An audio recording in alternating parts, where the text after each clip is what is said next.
All right.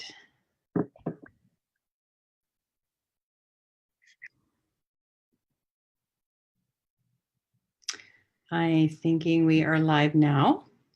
And yes, Yay. we're live. Hi, everybody. I would like to welcome you to You Are Unlimited TV again. And again, I always want to say thank you so much for joining us. We really appreciate your support and for being here with us. And for everybody that listens on the replay, thank you for sharing this time with us as well. I am so excited to have Alexis Edwards, Dr. Alexis Edwards. I didn't put that on the first thing, sorry. I would like to welcome you to our show. And I don't really want to spend too much time in the intro because you have such a fascinating bio. So could you tell people a little about who you are and what you do? Sure. Well, thank you for having me. I'm so excited to be here. I always love connecting and all of that fun stuff. So I'm a doctor of Oriental medicine. So that kind of colors my sphere. What else? All sorts of things. Start from the beginning, I suppose. Yeah. So I'm a doctor of Oriental medicine, and I have an in-person practice as well as a distance healing practice, and I also teach. Within my practice, I do functional medicine and Chinese medicine and herbs and all kinds of fun stuff.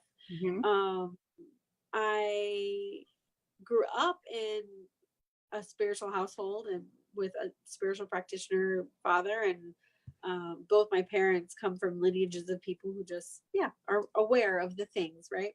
And so that was interesting, and I kind of always thought that that's the way it was. And I often have to remind myself that that isn't like really normal. So that's definitely colored most of my world and my decision making and just like my sphere. And my mom's a nurse, so those two things intersect. And so like I guess those are the basics of, in a nutshell, right? The 2-second bio. Well, I was intrigued that you really started your process at a very young age. Yes. Can you talk a little, because not everybody started that young, but you started your process young and you kept going with it. And I find that to be very fascinating because you expanded on it. You just didn't shut it down. Oh yeah. So when I was little, so when I was a little girl, when I was like, gosh, I want to say about 8 or 9, I started having experiences. So like I said, my dad's a practitioner, so I've been around, like they would have seances at the house and like all sorts of different things. So like I said, it was normal, and I grew up with spiritual stories, right? I fell in a pool once when I was just under 2 years old. My dad was working on the pool and heard a splash, turned around, in terror, obviously, because he knew his little toddler was with him. And I was standing on the side. This is the story that I grew up with, which I believe to be true. I was standing beside the pool with a tuft of hair sticking straight up. Oh my goodness.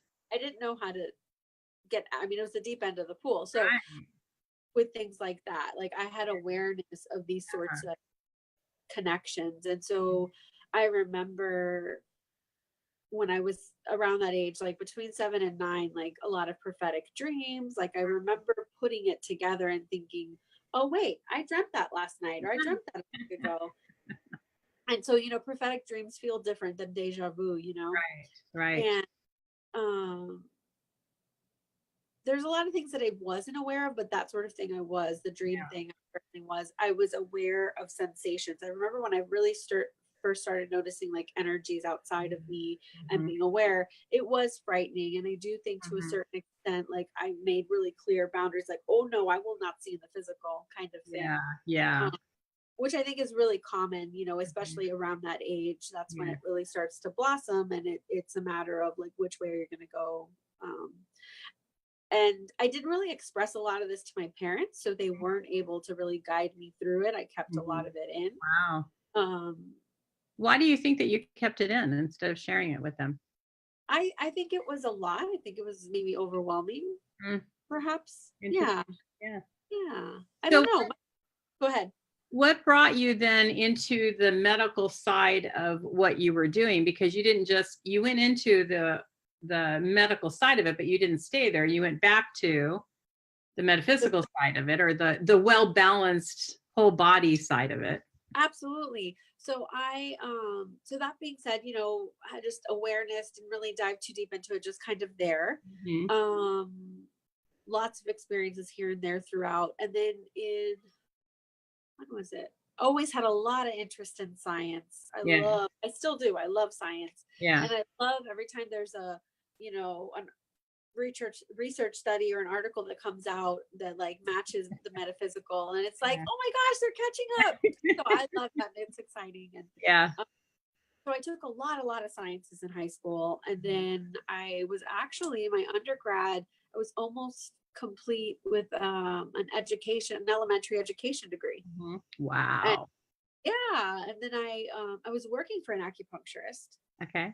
And so I was doing her notes and billing and all those sorts of things, and interacting with her patients and her clients. And it was really amazing because I got to see, what the medicine does. Mm-hmm. Like, and it's amazing and magical and deep and just gorgeous. And just the fact that people can heal, I think that was the thing that was striking to me, because I grew up within that medical paradigm. It's funny because it was like really spiritual metaphysical, but really Western medicine too, right? Yeah. Which is an interesting dichotomy. That's what I thought. Yes. Yeah. And so it was just neat to see people. And I remember the one story that I always tell that was really striking to me was there was a woman who had MS, and this acupuncturist office was on the second floor, and there was no elevator. So her husband would carry her upstairs. So, I mean, anybody who even off the cuff knows, that MS is a degenerative disease. While it go into like sort of lulls, I mean, there is no getting better from MS. And over time, this woman was walking up the stairs herself and not being carried anymore. And so stories like that are not really within the realm of what's expected or possible, right. Was noticeable to me. And I just sort of put it, in the cap. And I remember looking up, going to acupuncture school at that time. I had just turned 22. Yeah, I had just turned 22. And so I then got pregnant with my son. My husband had him. And so I left that and went for, more stable job, working for insurance, all that sort of stuff. And, I had him, and I think he was about a year and a half. And I just had this really big push to go back to school. My mom is a big education person.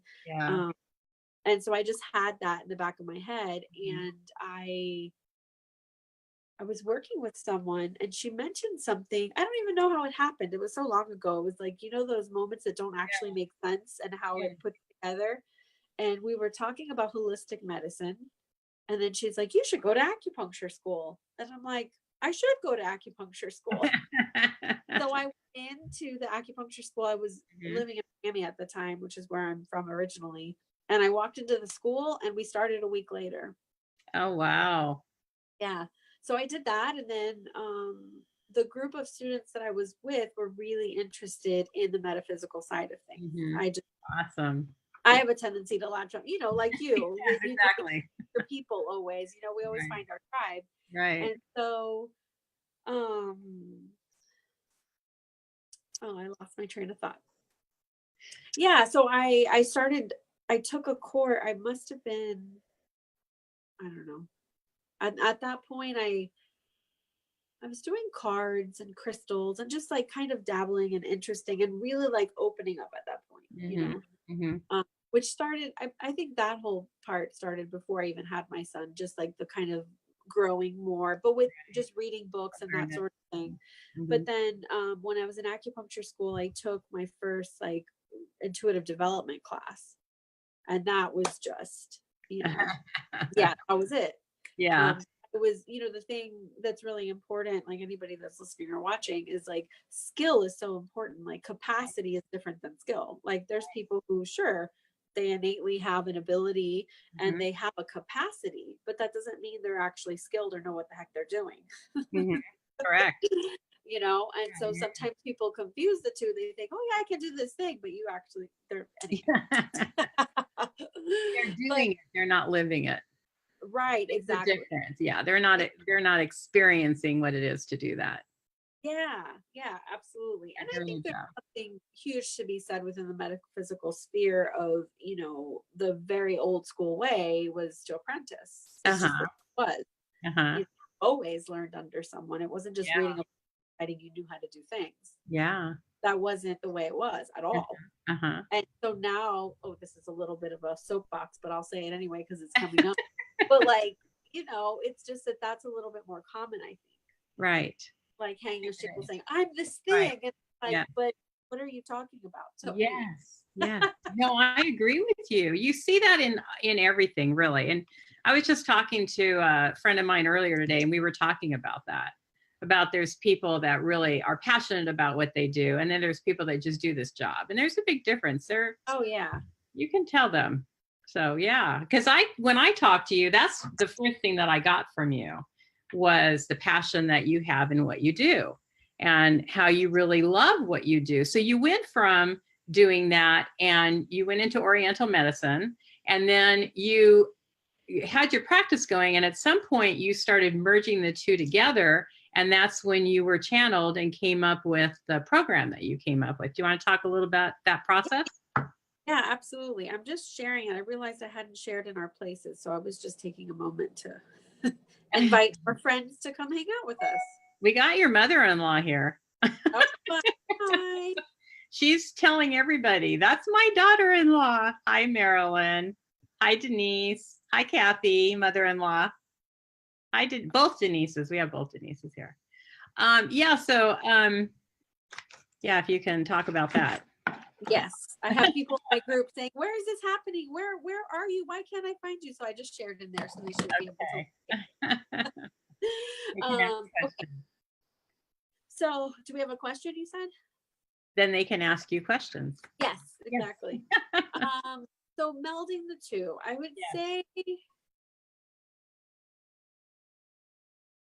what happened at first was just really like, you know, expanding my practice and honing what felt good. And I became a doula actually too, around at that time. And do you want to tell people what that is in case people? Sure, absolutely. So a doula is a labor support person. It is a non-medical role in labor and delivery and through the pregnancy process, and also, you know, giving birth and emotional and physical and spiritual support. And it's a role that was really common and is common indigenously, but, you know, isn't, as we modernize and all of that, it's like sort of an odd sort of thing, but we're thankfully coming back to that model. So so I trained in that, and then once I had my license, I was doing the two. So I was attending births and doing acupuncture on laboring moms, which is a whole live stream on it itself. So oh wow, yeah. I would think so. But in any case, so with all of these different, it's so many little experiences that added up to the whole, right? Like all of these things that allowed me to become like more energetically sensitive and really like, you know, it is true how every decision brings you forward to where you are, you know. And I want to interrupt you just really quickly, because that's an important point, because a lot of us get stuck and we forget that it's one step at a time. So I'm really happy that you said that. And I hope that people will really listen, that you didn't just get to where you are. You started somewhere and you progressively took the steps to get to where you wanted to be. Yes. And I think common, like people are like, well, why am I not there yet? Why am I not there yet? Why am I not there yet? And you can spend your whole life, why am I not there yet? Right. Which is a side topic, because you were there, you just didn't realize. And you just, you know, life is a continue, you know, yes, it's sort of cliche that it's about the journey, but it really is. Right. You know, because your destination will constantly change. Yep. You know, it's like, I'm going to visit the entire world, but why am I not there yet? Well, it's the whole world. What are you talking about? It's very true. I mean, you think you have something in your mind of what you want to do, and then you get there. But as you've gotten there, you've now gone beyond that and saw something else that you want to do. And that's the way that we progress in life. Yeah. Absolutely. Yeah, that's exactly it. Just to keep going and like that recognition of how far you've come, like Mhm. having something that I think part of why we get stuck is that we step into this new normal, Yes. you know, Yes. and we don't notice. I've seen this a lot with like in patient care, like someone will come in with a frozen shoulder, Uh-huh. have pain, and like it's not getting better. Well, you were able to brush your hair yesterday and you haven't been able to do Yeah. that. So it's like we don't notice something because it's not where we need it to be yet. We don't, Right. and I think like spiritually speaking and energetically and evolutionarily, Mhm. we step into these new versions of ourselves so Right. subtly that Right. we ourselves don't notice it. And Right. so I don't know, finding ways to measure that for ourselves Mhm. Mhm. and noticing. I think the best way really is to notice within our reactions, responses in situations. Like Mhm.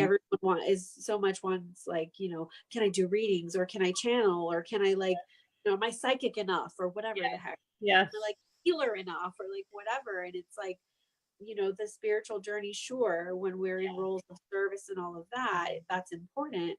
But the way in which we notice like these evolutionary changes for ourselves is like, how are you responding in your day-to-day situations? Yeah. Are you being less reactive? Mhm. And that's cool because then you get to say, oh, look how far I came. That was cool. So And the other side of that, as you go through that process, though, and you're the observer of how you're changing, is to have self love because we are changing every day. There's no way we're not going to be. So absolutely. having that self love as we go through the process.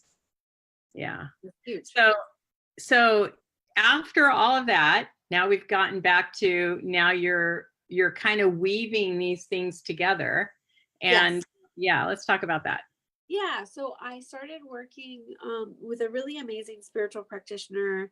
Her name is Mary Mueller Schumann. She's phenomenal. She has a bunch of books, and just I recommend them to everyone. They're really no BS, legit stuff, and there really isn't too much out there in terms of a lot of what's out there is like aspirational, like people Mhm. who want to become something rather than how to deal with, a psychic who's in overwhelm because they're not skilled and they're just like they can't go out Right. because there's just so much data and they don't know what the heck is happening to them. Right. So she kind of, that's her shtick, is all of that, Okay. helping Okay. people who are like already there. Anyway, Mhm. Mhm. she's an acupuncturist as well. Hmm. Anyway, so I worked with her one to one, and um, that experience and learning skill, and I learned a lot of spiritual tools and shamanic tools, for lack of a better word. Again, another live stream talking about why I don't identify as a shaman, even though yeah. There's Um, people that have definite opinions about shamans, and it's like yeah, either they love them or they're not the big fan. yeah, Yeah. yeah. have I don't have an issue with shaman. I have an issue with the appropriation of the word and the Mhm. confusion of psychological construct versus actual spiritual experience. Okay, that's yeah. I get what you're saying. I understand, You know, to and go, that is a I whole we nother can go, subject. but that's another thing. You say Yeah. you're doing evil, but you're like, okay, did you help a person? Sure, but are you actually doing a spiritual process? Yes. That's not something you just, oh, I want to go become. That's just not how that works. No. Mm-mm. And so I will just leave that there. Yeah, let's do that because that's I have several friends that are actually Yeah, shamans have yeah, yeah. done the hard work, and it is hard work Absolutely. to be a It shaman. is. And when they do get to that point, they really respect and honor what it is that they do. But it's Absolutely. like anything, like you didn't get to where you were overnight. You had to do the hard work too. And we have to get to our destination by doing our own hard work. Yeah. And it may Absolutely. be different. Yeah. No, Yeah. we'll leave that there. Yeah. Okay.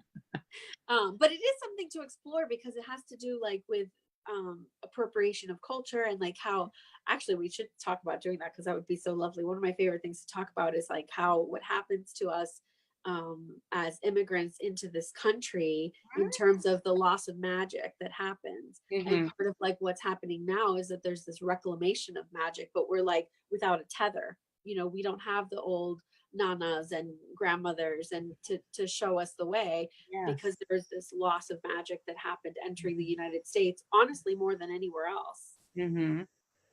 You know, so that's a whole, I mean, it's another topic on to itself, but it is really quite fascinating. And I think that that's part of why people seek things perhaps outside of their culture, because it's what's available. Because well, we have lost that here. We've lost the respect of as you are aging, the elderly. Yeah.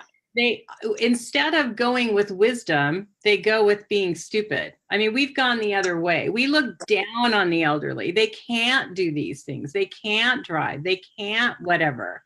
Right. It's really sad what we do with our elderly here. And without, we don't respect the progression of growing older and the fact that through that aging, we're becoming wiser.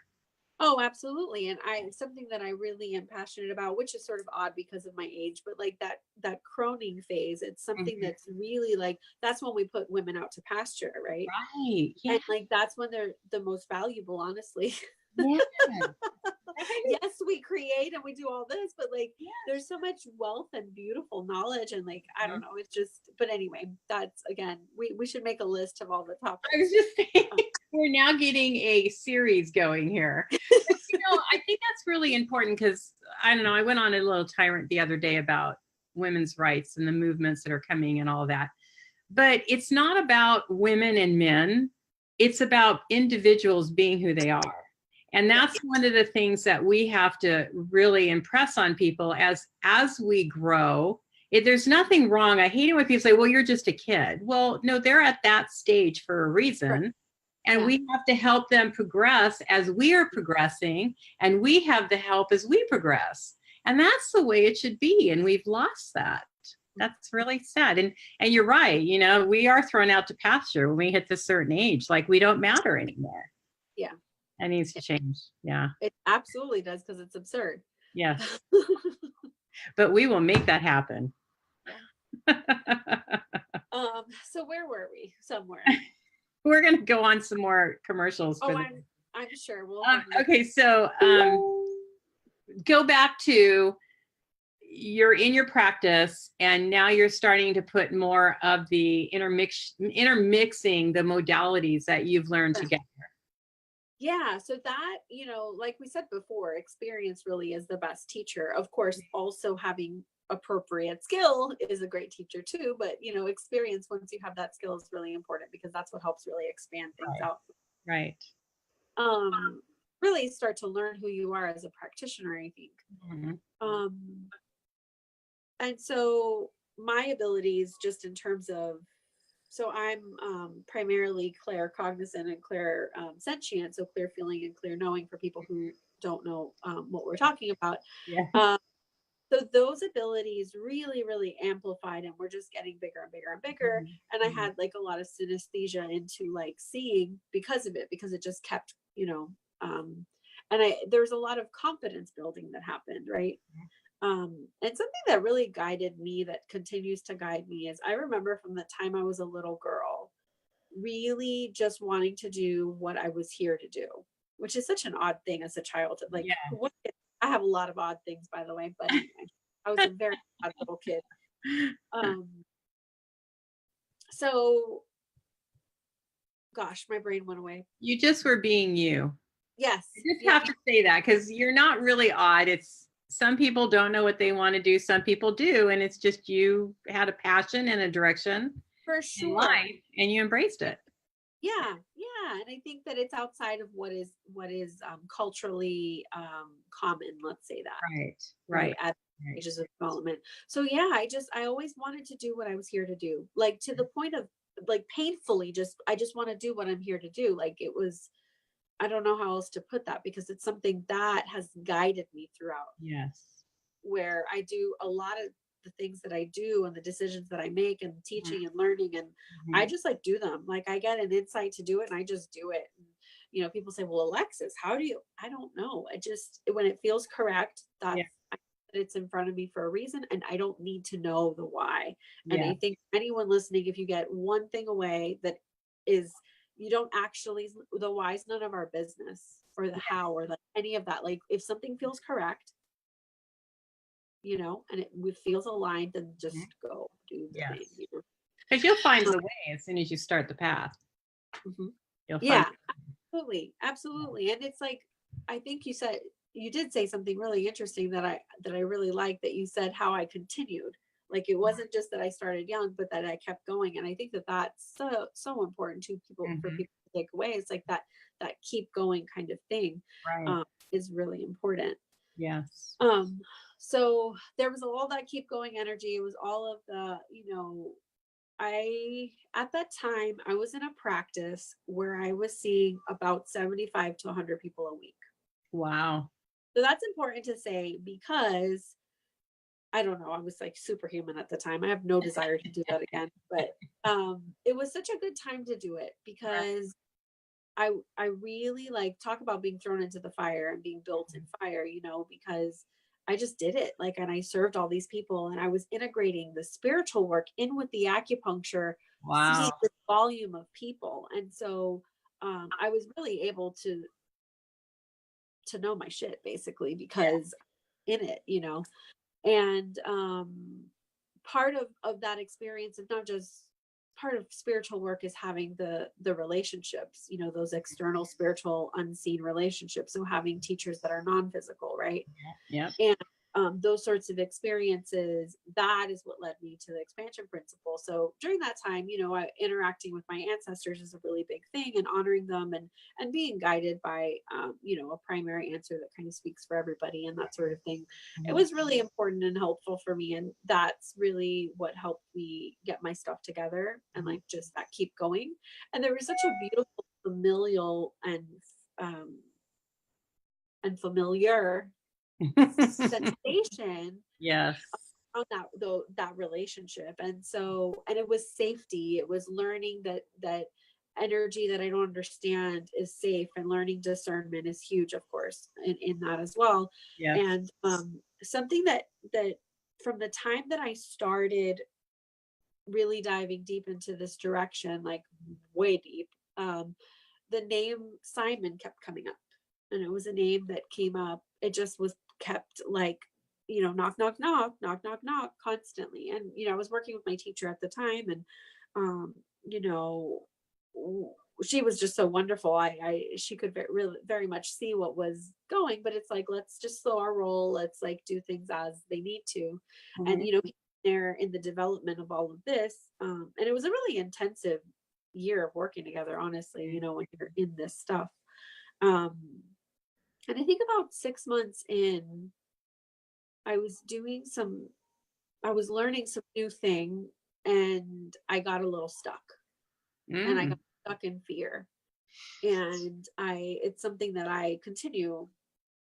That's the biggest thing. And just a side note for everyone, like fear is so much our human, like it's such an interesting thing to be incarnated into these human bodies, because human beings are built for safety with fear. Like we're built, yes, we're love based, and yes, all these things, but the way that because our physical body is quite fragile.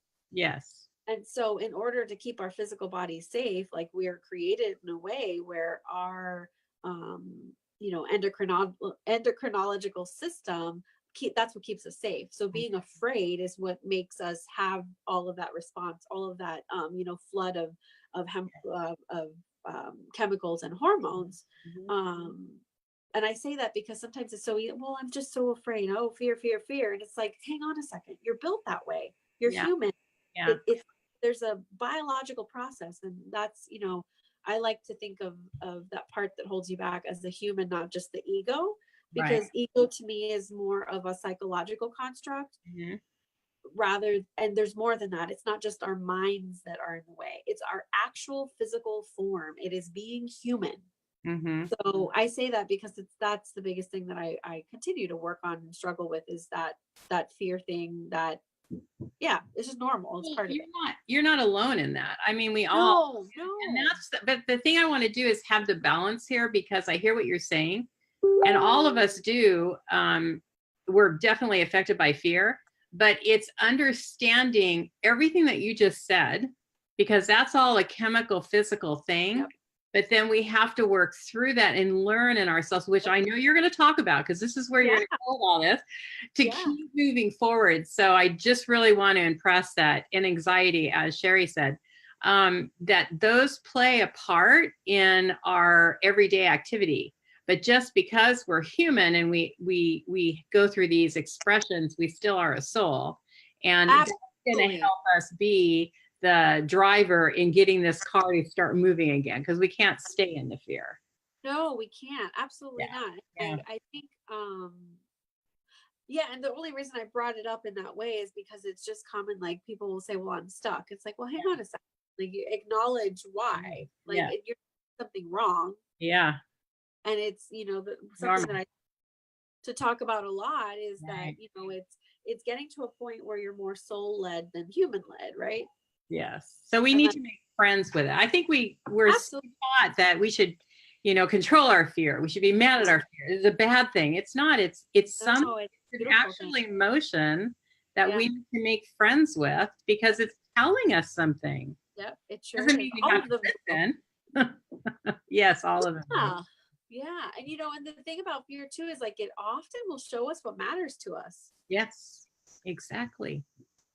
We're afraid because something's important.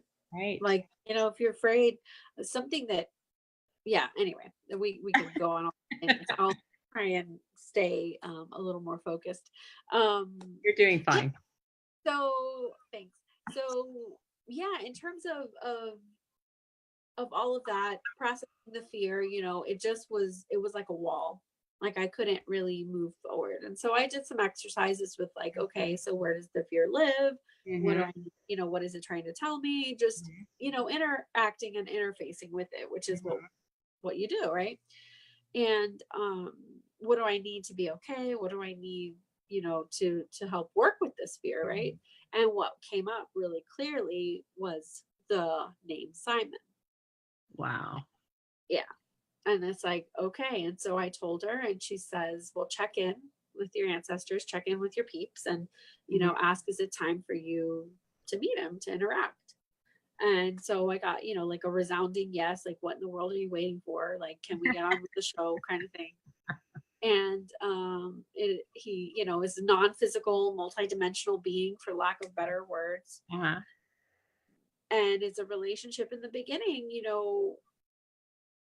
you think it's just this thing. Like, I thought, okay, like, I'm going to do my work, and let's just see what we do. And it very quickly was evident that we were going to be channeling energy.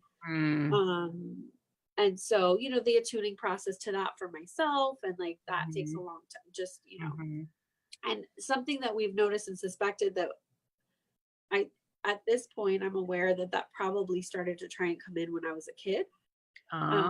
And channel in that way. I used to have nosebleeds frequently at a certain age, and I had them, and there wasn't anything the matter.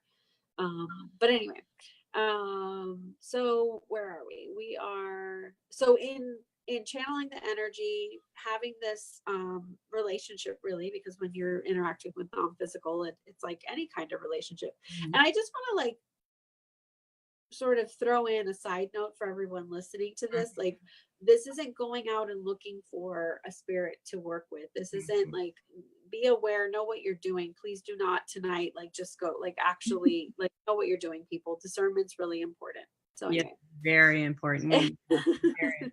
Thank you for saying that. Yeah, absolutely. Because it makes it so easy. Yeah. No, it's not like that. You have to know what you're doing when you're dealing with the realms that you can't see.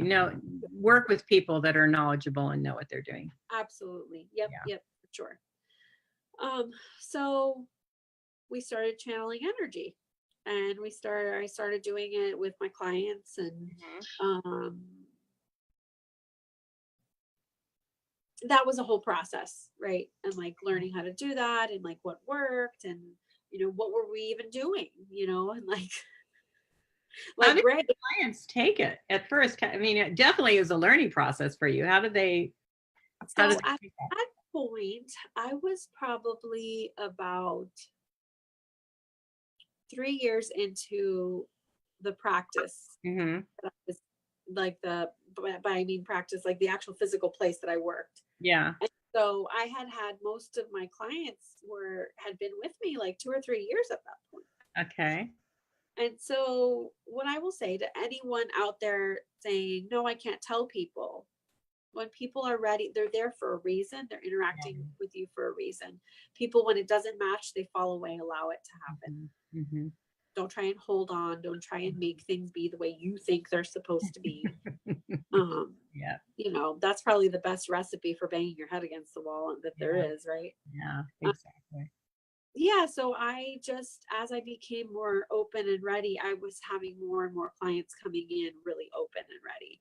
And Wow. at that point, a lot of people, I'll say, like, I wasn't doing this on all 75 people, right? Mm-hmm. These were the ones who trusted me Mm-hmm. and who needed it. And like, there was discernment within whom I approached as well, Mm-hmm. you know, and everyone that I worked with this was very happy and excited to do that. Aw. And so I missed a part. Before I was doing that, I did something called body talk. It's a modality. I don't practice it anymore. Mm-hmm. But that was really like my gateway of Mm-hmm. not being ashamed and not needing to hide. Like, it was a really good shield for me Mm-hmm. because it was structured and it was this thing. And like, you know, it's still way out there. I mean, honestly, Yeah. the Yeah. grand scheme of, but for me, my mind was okay with that. And so that was the entrance, and that was what started the woo within my practice. Yes. And so at this point, when we're starting to channel, and I didn't really discuss the relationship with Simon until the modality took off, which I'll get to in a minute. But that Uh-huh. was we were talking about. We were talking about channeling energy. That's how I would present it. Uh-huh.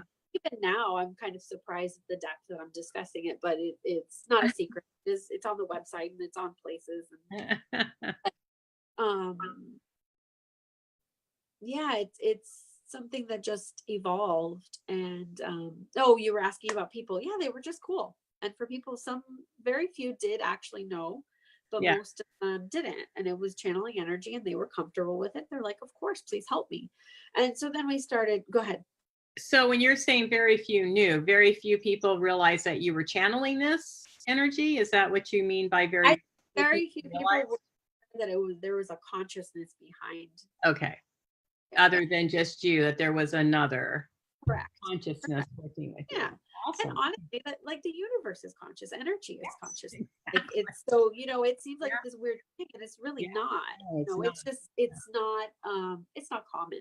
You know, it's Well, not again, something it comes commonly back talked about. yeah. It comes back to our heritage too, because in United States and our way of thinking, that's taboo.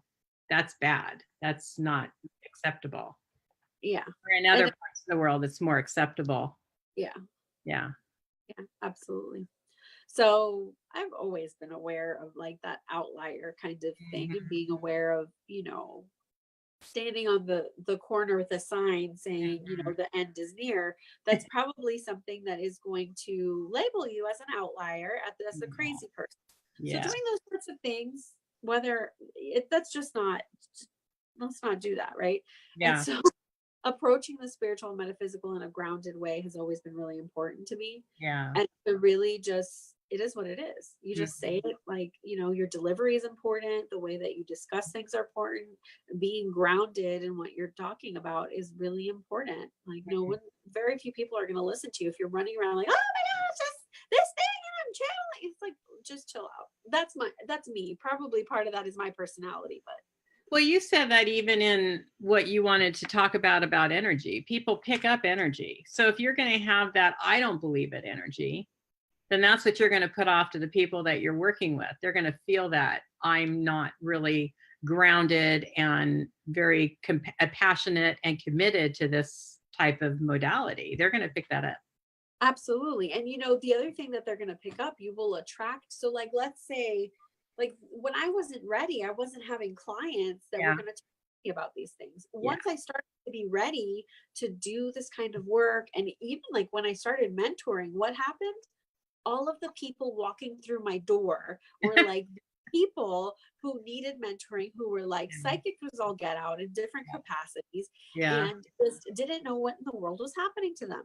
Now, statistically speaking, if I have 5 people coming in and all 5 were like that, that's not Yeah, how the world is made up. I mean, we're exactly. talking about, a small percentage of the population that isn't Right. that anyway. But um so this was happening because I was ready. And so like Yeah. absolutely the energy, like what we're ready for, what are we available for?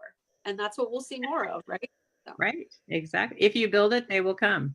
Just works that absolutely. way. Yeah. Yeah. Yeah, So absolutely. is that how then you started this whole program, was through the experience of transforming through the people that you were working with in the beginning? The expansion program that you're doing? No, that happened because it was supposed to. Okay. I like that answer. That was a very good answer. Way better than my question. I think that, certainly my whole life has prepared me Uh-huh. for where I am and where I'm Yeah. going. Yeah, exactly. Uh, if anything had happened differently than it has, Uh-huh. I wouldn't be prepared. Right. And it's important to remember that no matter what your path is, no matter what your mission is, no matter what your purpose is like, really know that when life sucks really bad, Mm-hmm. I promise you it'll get better. Yeah. And I promise that it'll later on, it'll make sense. Yes. And that you get to where you're going in the amount of time that it takes you to get there. Mm-hmm. And there's Period. no hurry. Yeah. There's And I really, understand when we're in pain, and when we're suffering. I deeply understand yeah. the sensation of hurry, because you just want to stop hurting, Right. you know. Mm-hmm. And so I do understand that. And it's just knowing that it does get better and it does change and it does become purposeful, especially when, we're making good conscious decisions and we're healing and we're moving forward. Even when it's hard, it's almost always purposeful and just Mm-hmm. continue on, kind of thing. Um, Well, I believe that nothing ever happens to us by accident. Everything that happens in our life has a point to it. And if we could just embrace that and understand it, then life would go easier. But it's not always a good thing. Sometimes we're learning hard lessons for our growth, or the yeah, growth of something else. I agree. And sometimes part of it is not understanding it, Sometimes. right? Because it's contrast. But we've always learned something from everything. Absolutely. I And agree. whether we understand it or not, we've always learned from whatever experience we've gone through. And it has made us stronger. Absolutely. Yeah, definitely. And the idea is that stronger then becomes change. It becomes Right. different than looping out and doing the same thing over and over. The Right. idea we learn the things, we actually evolve in the learning rather than just learning and then we did it again and we do it again and we do it again, which is a whole nother thing. But yeah. So tell people exactly what your program is that you're doing, because now Sure. there's the backbone to it, but what exactly is it? So what it is the expansion principle. I will tell one more story because it's related to Okay, that. as many as Um, you like.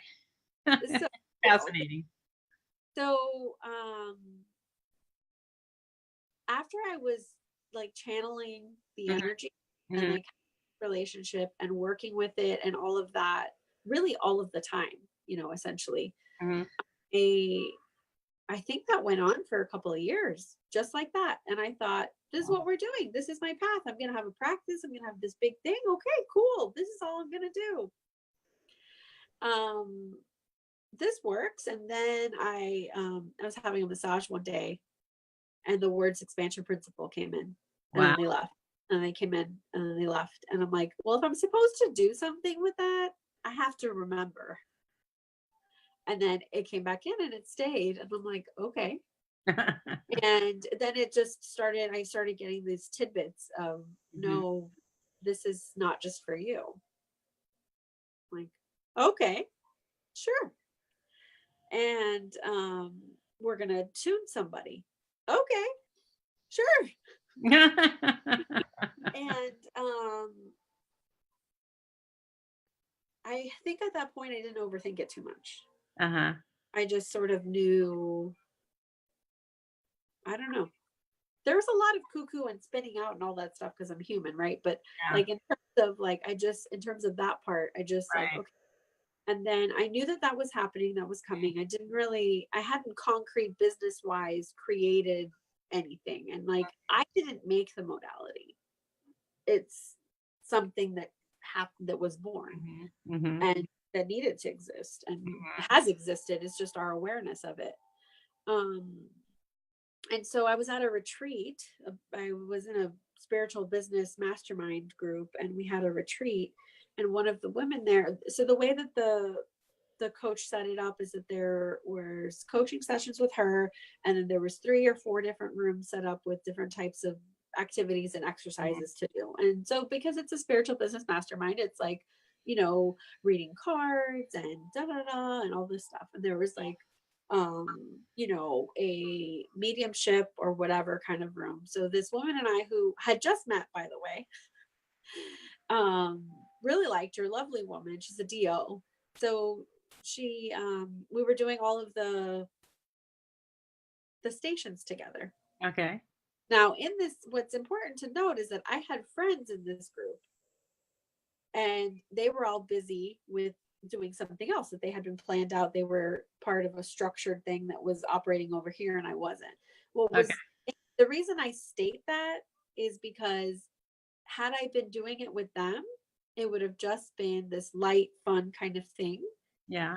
Is likely that what happened wouldn't have happened.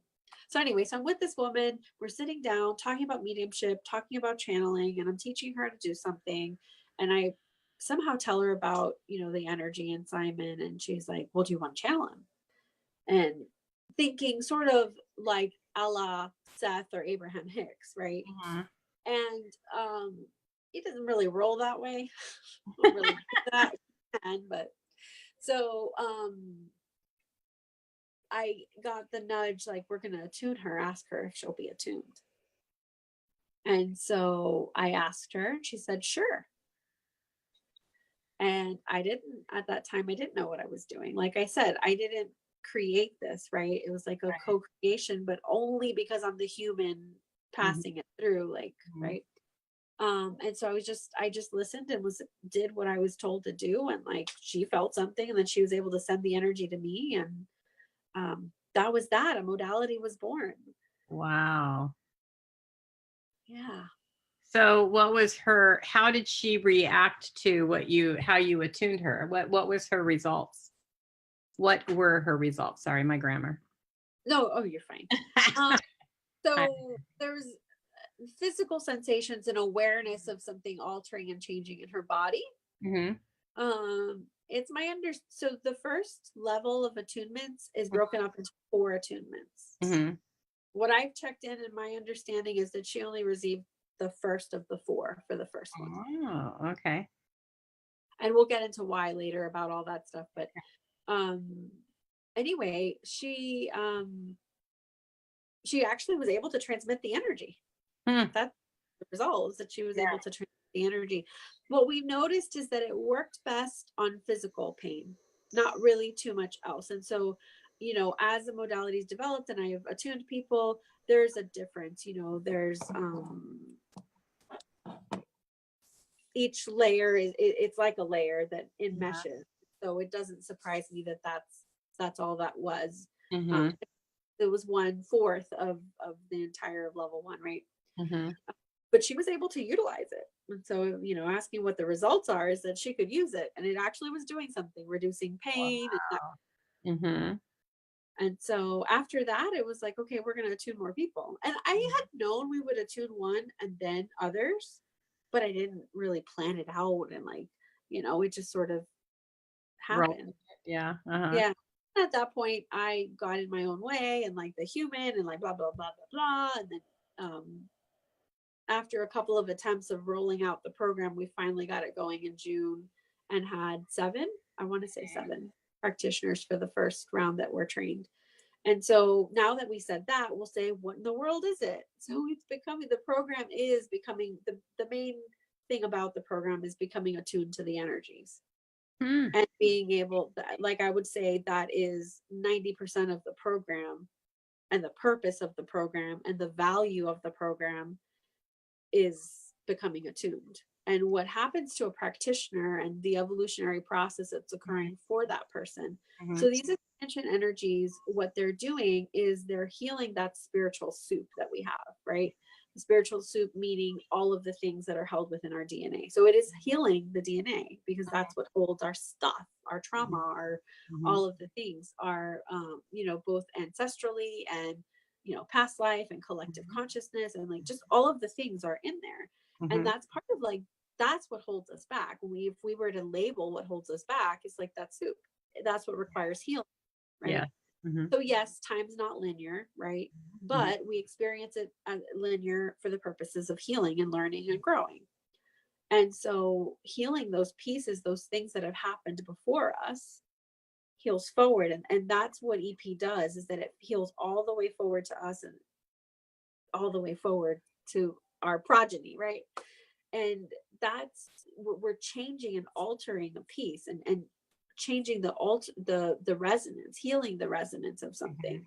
So if there was an event that happened XYZ at this time 1,000 years ago, that caused a person to create this idea that, men are horrible or whatever detail, right? And you're able to go in and actually heal that resonance. All of these generations have made decisions based on that one energetic resonance that's there in a lot of different ways, right? And so in healing those pieces, that's, to me, that's how we raise our consciousness, is by having not as much junk unhealed. Right, exactly. Because you can't be operating at a different level of consciousness if you have all of this garbage. It's just not possible. It's not the way it works. Right. So that to me is the whole point of healing, is because it's allowing for us to go from, really simply put, from reaction to response. Yeah. Right? Changing that consciousness. So that being said, with what EP does on people, just doing the energies, and is that there's a subtlety to it that's really beautiful, and it meets people where they are. So it's not like lambasting them across the head and like, they're in bed for 2 weeks because they had this thing happen to them. There's this gentleness about it that is so beautiful and profound to me, and becoming a practitioner, becoming attuned, these energies are with you all the time. It's not just a transmission like that. I do lives and stuff. I do transmissions and things like that. I don't know if you've seen any of them, but that's like in a moment, right? And where with becoming attuned, you're becoming attuned. You are matching these frequencies. You are becoming a clear transmitter for these frequencies, and there's healing that is happening to these people that are becoming practitioners. And that was one of the most exciting things that I saw. It's like, we're not just giving people a tool to go out and be productive members of the service and healing, professional, because that's a part of it, but it's that there's a process of healing that's occurring for them that is so unique and profound. So can I ask you, because I'm hearing what you're saying, and I'm trying to and I know people are responding here. In fact, I was got a friend of mine, Denise, that just put a big heart, because she's doing something a little different. And I know she's like zooming in on this, like, oh my God, this is so amazing. But when you're doing the attuning and it's staying with that person, then they're now attuned to that level of vibration. Are you dealing with kind of the collective of Simon, or how is, like Abraham Hicks is a collective, right? Is it kind of working the same way with Simon, or is this kind of like a medical, well, not, it wouldn't even be medical, because really attuning is not, our physical body isn't really the whole picture. That's just tiny, tiny sliver to the whole bigger picture of who we are. So how does that work? And so when you are tuning somebody and they go through this whole process, then they are now like a member of, I don't know how to describe that, but like they're now in that energy level that they can go on with other people and keep sharing that. Is that basically the process of what you're talking about, or am I misunderstanding? So my understanding is not that they become a part of Simon, right? and I know that these are concepts that it's even difficult for me to like talk about it and put words to it. But no, it's different. It's, oh gosh, I love metaphors, and I'm trying to think of one that would be helpful for us, but I'm not really coming up with one. So, well, I don't think that I'm asking that. Do the people that you attune become a part of Simon, but that you're raising that person's vibration, yes, to the equivalent of that consciousness? Is that what's happening? No. no. So what the attunement does is it allows for the raise of consciousness and healing of frequency to allow that raise of consciousness to a more elevated level. Because I would say that I haven't even reached where we're capable of going with this. So it is stair-step processes, and it is on purpose because we're in human bodies. Right. And our physical body is the conduit by which we have our spiritual experiences. Right. And still needs to operate in the way it operates. You know, we have an endocrine system, we have a neurological system. There's all these things that we're bound by. So yes, we're soul, but you know, we still need, it is helpful when things go gently to not like we want to keep our human alive. Exactly. Yeah. And a side note, I think that that's part of why like our community, meaning you spiritual practitioners and psychics and et cetera, have a lot of autoimmune and those sorts of issues, because the physical body, I mean, when you're getting that much input all of the time, the endocrine system is constantly being bombarded with fight or flight data, right?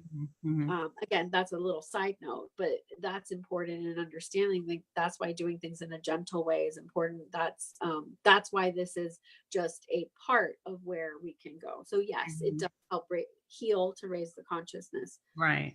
And then they're able to sort of like with Reiki, like when a person's Reiki attuned, they can then transmit Reiki. So people can now, transmit the expansion energies. And there will be a level where it's teacher where they can also then attune people. But at this point, it's like being able to offer healing, which in and of itself are amazing, right? Yeah. Oh yeah. And I knew that, but that's where like I didn't totally expect what happened with the practitioners. Like that, watching their lives change, like watching them just become more at peace and more at ease and greater flow with their stuff. That's been really cool. That's big. That's a big struggle we all go through, for sure. Sure. So is there a time period that you go through? Because as we are human and we can't just catapult to things, is there how do you go through the process, and how long does that take? Yeah, so I do the program. Level 1 is 4 months. Okay. And so the way it's set up is I also have modules, which is human side. That's for, the measurable, Alexis, what are you giving us kind of thing. What do you mean, just these energies? So, but anyway, like, so funny. So yeah, but and honestly, I expected there to be a mix of like really highly skilled and elevated and ready to go people who are practitioners of other kinds, who know their stuff, who are like, oh yeah. But then I also knew it was going to be people who are like brand new, but just feel it. Yes, I don't need to do that. Yes, please. Right. And so for those people, I wanted to have a program that was allowing them to become thoughtful, skilled, ready practitioners. While yes, a lot of becoming a skilled practitioner is like that practice, but I wanted to give a nice base. And so the modules exist. And the reason why I bring that up is because it's 8 modules over the course of the 4 months. And so every 2 weeks, we have a module dripped out, and people can watch them and do it, or not. Again, because the program is very much about the energies, but it also offers, like, we have, ethics are part of it, and how to do the modality, like different ways to create a practice, and like all of those sorts of things. So That's the module part. And that's why the reason why it's 4 months is because there's 4 attunements. And so we played with it the first time.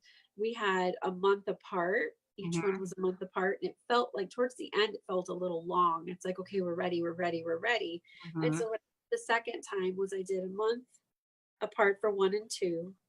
And then I think I did 3 weeks, and then we did 2 weeks. And so they had about 7 weeks fully attuned at the end of the program, which was really awesome because it allowed for us to continue to practice and continue to grow and like all of that, which was really, amazing. And I liked that. And I liked how it went for them. So then you have the level 1, and then you do that for 4 levels. Is that what you're saying? Like you do level 1, and you do the first 4 months, and then you do another level after that? So you could, but the 4 months has 4 parts to that first level, right? And then we haven't gotten that far. I know that there's a level 2, and I know that there's a teacher. Yeah. So that's 3 altogether. And that's what we have right now. But it's interesting. You said 4. There may be 4.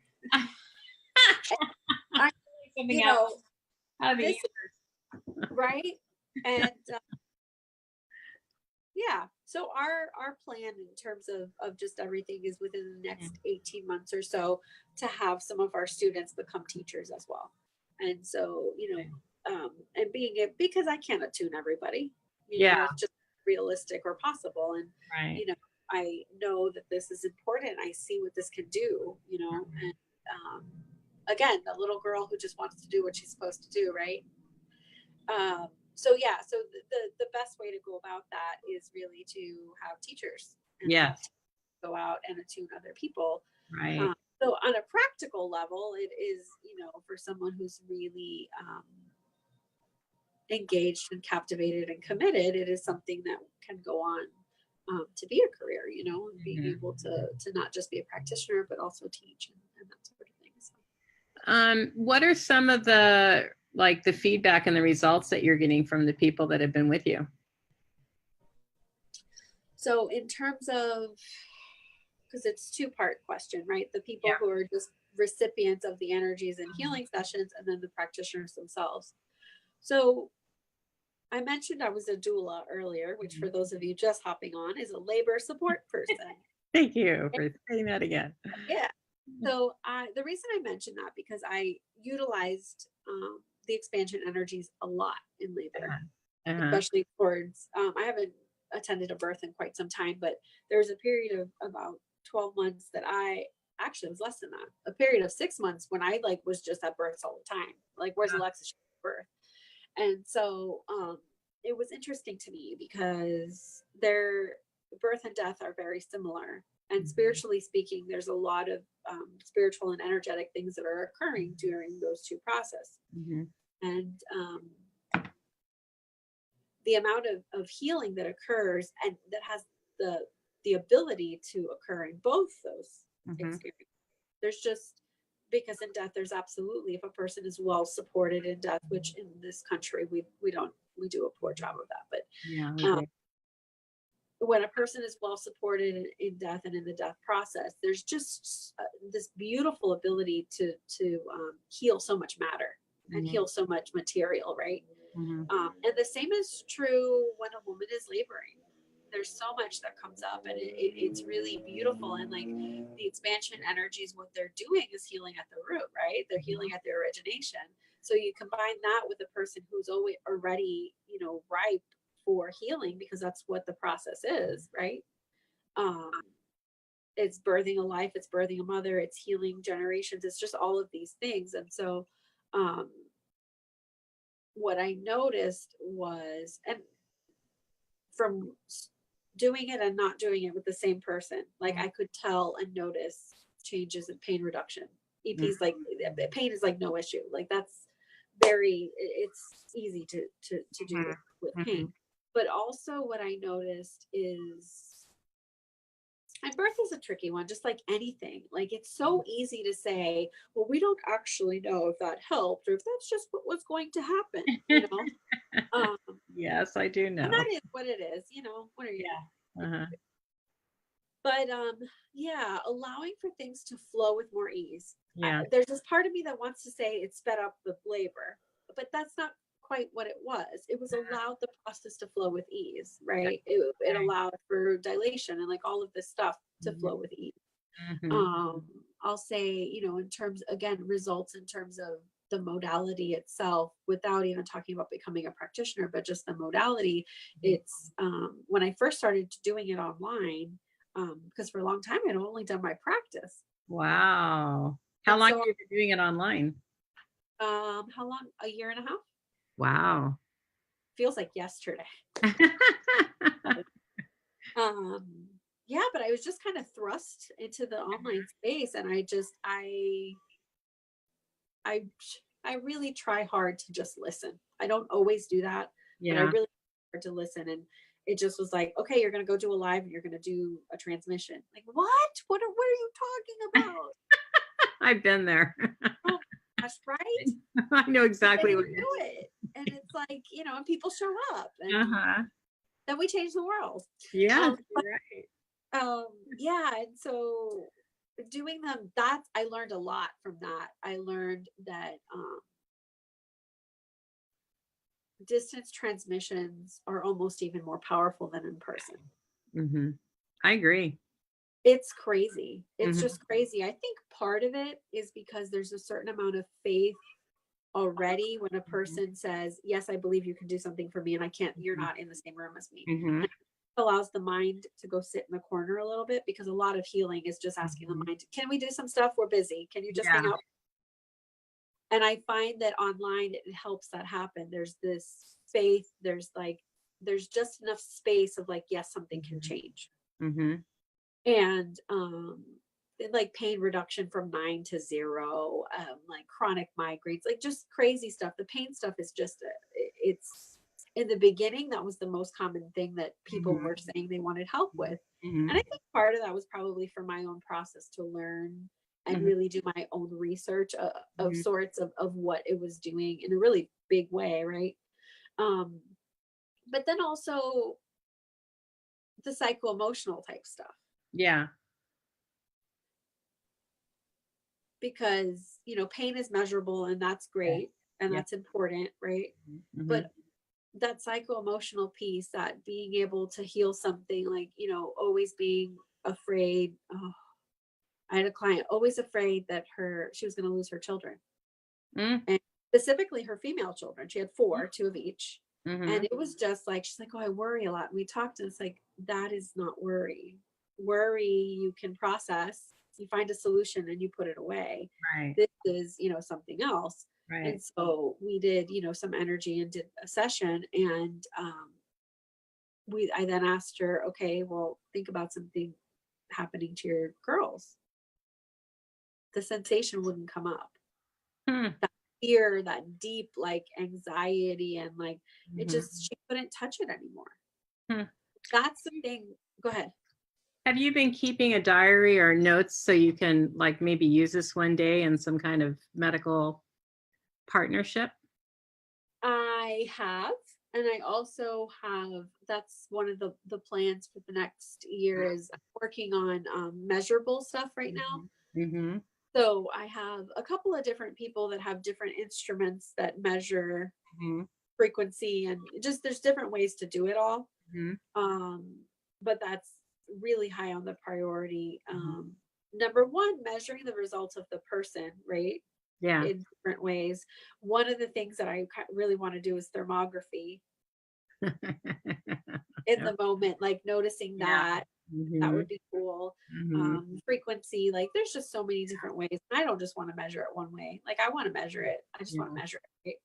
Right? And before that's fine. You know, that somebody put in there a funny comment, so I didn't mean to laugh and bother. Oh, that's okay. I see comments, so I'll look at it later. Yeah, they're good. Oh, good. Thank you all for being here with us and watching. No. I love the And interaction. everybody's so interactive here. It's cracking me up. Your mom is doing wonderful work for you. She's doing my job in answering people's questions. And Oh, she's very good at that. Yeah. Okay, I'm sorry. Go ahead, because this is intriguing, because I could see this being so helpful for the medical community Yeah. if they Yeah. would embrace it. And that's all scientific. Yes, because it is information. medical, and I know that this. I mean, I know this with all my heart. This legitimate, right? Yeah. And as a human being, it's just it's so much fun to see. Like, oh my God, it works. Like, of course it works, but it's just like I still, it's just funny. I'm a person too, right? Yeah, exactly. Yeah, so that the measuring stuff is really important.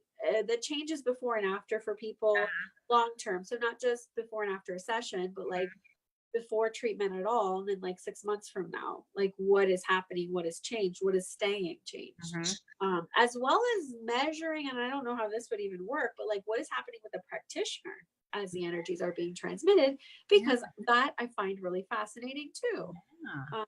Brain stuff. I mean, there's so much. I mean, I'm not to that part. I can't do like the neuro stuff will come later. Yeah. But you're there's thinking about it. It's something that's on your agenda. Definitely, I see on your agenda. Oh, yeah. Absolutely. Yeah. Which could go far. So you have your class for this just started on Monday, but you are not so far in. If people wanted to jump in, they can. Do you want to talk a little about that? Yeah, absolutely. So this is the third round of our practitioner training for the expansion principle. And this, like she said, this past Monday we started, but what we did is we did a welcome live stream, which is available in the private Facebook group that can be replayed, as well as the first module has been released. The first attunement is next week. And so we kind of made some space so that people can still join us and register. And it's the kind of thing that it's a felt sense. It's like, you just know when this is for you, like you are aware. It's like, yes, that's mine. Thanks. Like, let's do this thing. And as far as like the business end of stuff, there are payment plans and there are arrangements and all of that. And it's important. Yeah. We will add I have in the description your website, and we'll put it in the comments as well so they can get perfect. Yeah. Yes, and your people are welcome to message me and love that. Awesome. Yeah. If anybody has any more questions, I know we've come up to the hour. Is there and just post it now. Is there any last words that you want to leave people with, or something that you feel is like really touching you that you want to talk about? Keep being awesome. I love that. Yes. My favorite word. Right. Such a good one. Yeah, we have to do this work. We have to continue to do this. There is some really messed up stuff in the world. We are all aware of that. We can change it. It is not too late. We have a choice and we have an obligation to alter things, to change things. This is why healing is important, because we just have to. Healing equates change in consciousness, elevations of consciousness. Elevation of consciousness means we can actually solve the problems that we have. If we do not do that, we cannot solve them, period. Just gave me chills. You're so right on that. And we are moving forward, but I don't want to go on that. I'll go back to that. Marilyn had a good question. Do you need any kind of prior experience to join the class, or can anybody sign up right now? So you do not need prior experience. I would say being motivated and excited matters. Being, grounded in a good, stable mental state is important as well. Which is why we chat before, you enroll and all of that. But no experience is required. It's funny, the first round, I think only of the 7, only one of them had any kind of experience with any kind of energy work. I mean, one was a Reiki practitioner. Everybody else were essentially lay people. They didn't even one did oracle cards, oracle guide stuff. But other than that, I mean, it wasn't, yeah, so you don't need experience. It's just a matter of, yeah. And, you know, back to what you were saying, and now Becky, thank you, Becky, for chiming in on that. So what we were saying, though, is that the more that we do this kind of work, the more that we keep moving forward and raising our vibration, the more we're raising the vibration for the planet. So Absolutely. definitely back to what you were saying, that's very important. It is. It's incredibly important. And, something that came up for me recently was our relationship. I read it somewhere and then some other things came through, but our relationship, what do I want to say? What I actually want to say is that part of the reason why we're incarnated isn't just the human experience, but it's the human experience of being on Earth, on this conscious planet, on this living being. And so it's something that a lot of spiritual communities don't always touch on that part. It's very much about elevation and ascension and this and that. And it's like part of being a human is like this interaction with her, is this interaction with this beautiful living being that we happen to inhabit. Yes. And respecting it. Yes. Yes. Yeah. And like what she's also doing for us, you know, and what is the Schumann Resonance came up recently for me. It's something that I've been aware of. Are you familiar with the Schumann Resonance? No, So the Schumann Resonance has to do with the hertz that the Earth gives off. Okay. It used to be around 4 to 6 hertz, right? And so now we get these spikes that go from 20 to 40 to 60 hertz. Wow. And so they're saying, you know, people who are sensitive can notice and feel these things. And one of the things that I was reading about is that part of why this is happening, part of why the Earth is doing this is because she has the ability with this energy. What does energy do when it comes through us? It clears it, it heals it. It's, you know, healing should be gentle if possible, but I mean, anybody on here who's had significant wackadoo spiritual experiences, sometimes they're not simple and quiet. Sometimes they're loud as all get out, and your body has to experience it. And so we're getting to a point where I wouldn't quite say desperate, but we have to like do something, right? And so I think that that's part of why the Earth is doing these things, because it's assisting us so that we can assist her, that kind of thing. So it's the symbiotic relationship that we need to get back to, and that I think we're being assisted in doing that too by the Earth itself. Yeah, I agree with you, and I think that more and more people are starting to see the importance of really taking care of Mother Earth. But I really agree with you that and one of the things that I've been seeing more and more, it's not about us leaving our bodies and ascending and growing in that way. We are a soul here in this body to have a human experience, to evolve as a soul. So if we're not here, then we're missing the point. Yes. Yeah. You know, and to be able to go through it with a lot more ease and effortless would be a really important thing, because it can get pretty hard. And it can. And if you don't have a good team around you, and if you don't have the help, or even when you're lost, like, you know, you're talking about people that are just coming into this kind of way of thinking, it's very overwhelming. There's so much to tap into. So I see how this would be also very helpful for that. Yeah. So it's been great. Thank you so much for sharing. Again, if you have any comments or questions, please leave them down below. I was kind of watching your comments because they were funny. But I normally don't answer them while I'm talking, because I wanted to concentrate on you. But today I had a little more trouble because you guys were funny today. They had good questions. Have a bunch of my people are on there, and they like are used to enter. They're like, they had really good questions. They did a really good job. So thank you so much for sharing. And now that we have our list, we'll have to do it again, because I think we covered about 20 topics in the beginning of. We did. It was so fun. It was such a pleasure to speak with you.